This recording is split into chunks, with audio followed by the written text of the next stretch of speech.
السلام عليكم إخواني وأخواتي المقبلين على اجتياز مباراة تعليم بالتعاقد. Welcome guys again in this new video, always concerning English didactics. This video mainly tackles oral exam questions. This is part 3. I'm proposing for you a set of questions that were asked to interview with years ago and how to answer them. Let's start.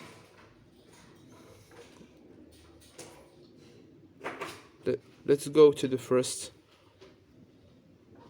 question. The situation is, you are majored in English literature. What did you choose teaching? The answer is, well, although I have majored in English literature, I have always a keen interest on teaching, since I have seen how many previous teachers, professors not only taught me the language, but also how to love and appreciate it. This is what invited me first to study it and then to teach it. I have had a course of applied linguistics, wherein I learned some basic knowledge of language acquisition and teaching.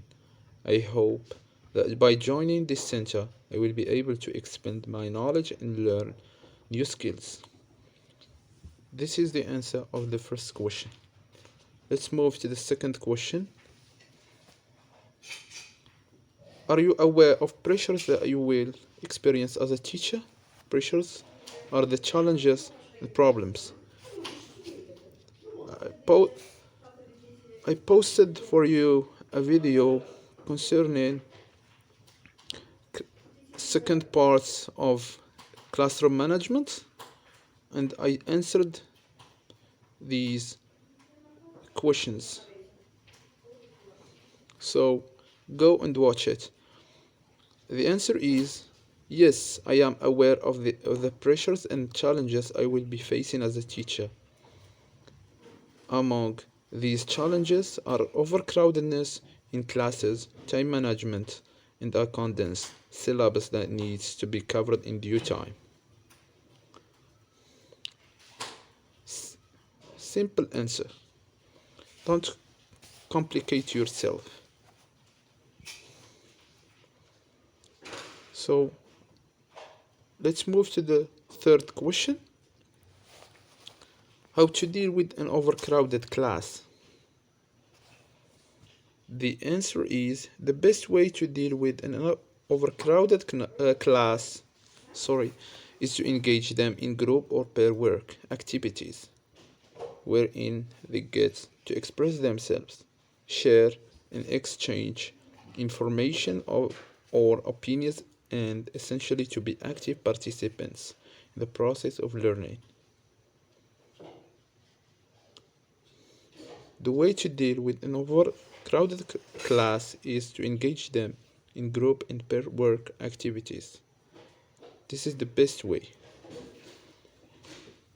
Let's go directly to another question. What do you think about physical punishments?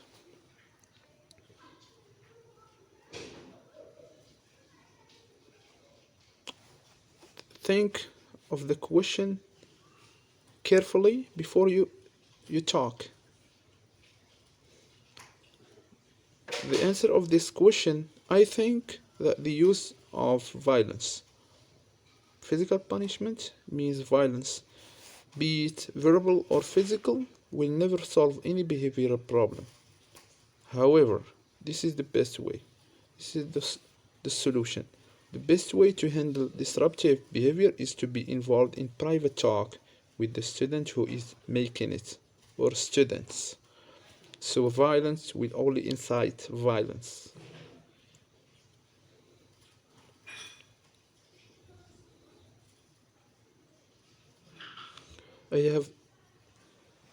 I have already spoken about this in classroom management. Just I repeat this.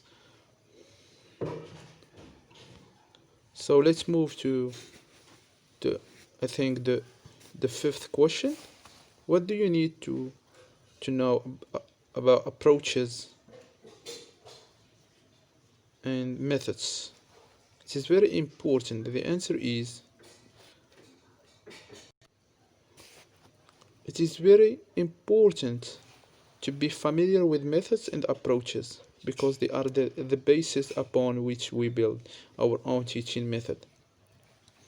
The approaches and methods I know will help me be picky. Be picky and choose whatever method, approach, and technique that suits my lessons objectives, my students' criteria and needs. It includes different learning styles, different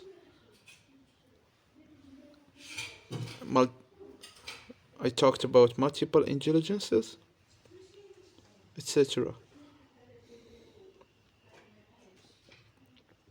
Let's move to another question, to the following question. Are you for or against using ICT in classroom?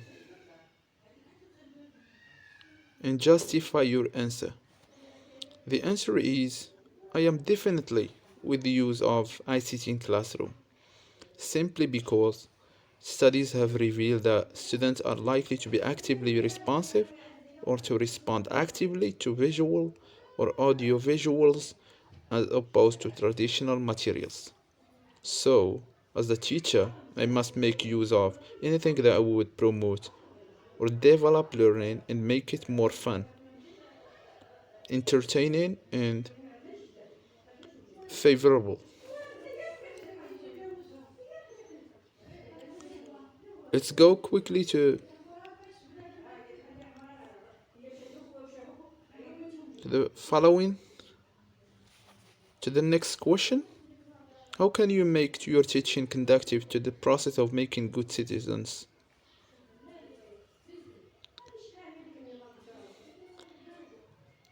The, re- the reply is by being organized, punctual, responsible, and loving towards your nation. Students will look at you as a role model. Based in my own humble, based in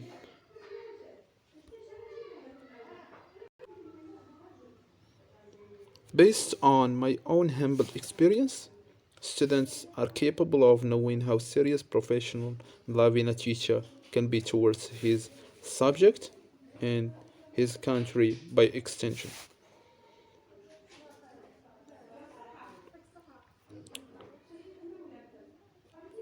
Let's go to another question.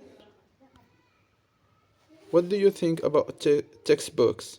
Are they important in the process of teaching and learning?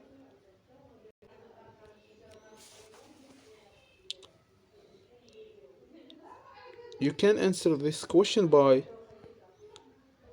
the textbooks are a part of the material that help us in the process of teaching and learning. However, we must not rely totally on them. Sometimes the materials of the textbooks don't fit the criteria or levels and students and needs of our students. So we will have to edit and adapt or change these materials. If that's not possible, we might be compelled to bring our materials so that we can ensure the success of the learning process. That's what specialists in TEFL call textbook adaptation. In simple terms,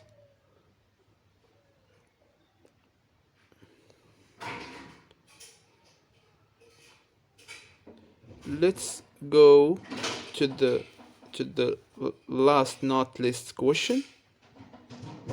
How would you how would you integrate shy students in the process of learning?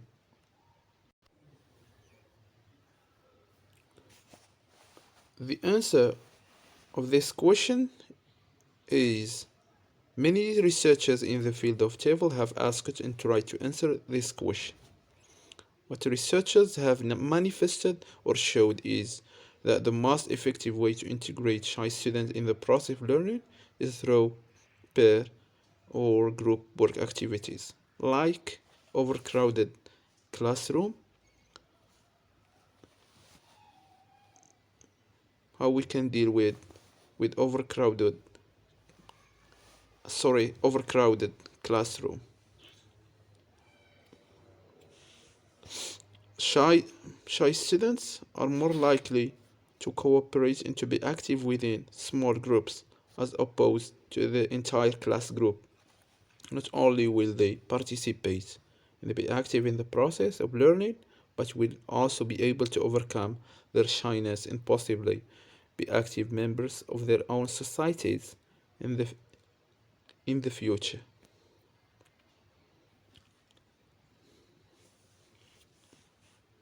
Let's get to the last question.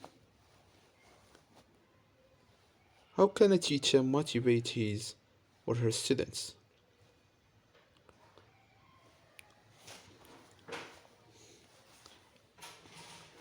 Actually, I tackled this issue of motivation in classroom management part 2.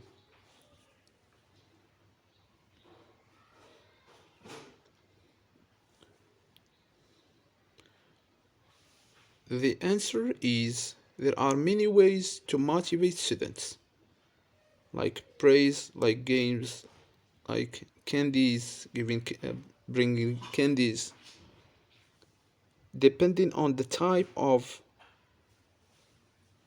students. Some students are intrinsic, some students are extrinsic, etc. Let's carry on.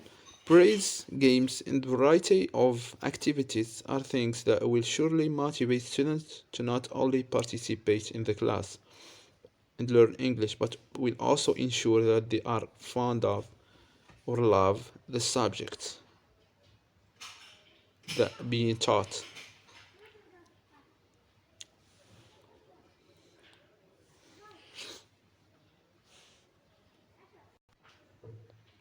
I think this is the last thing actually I have done. Thank you very much for your watching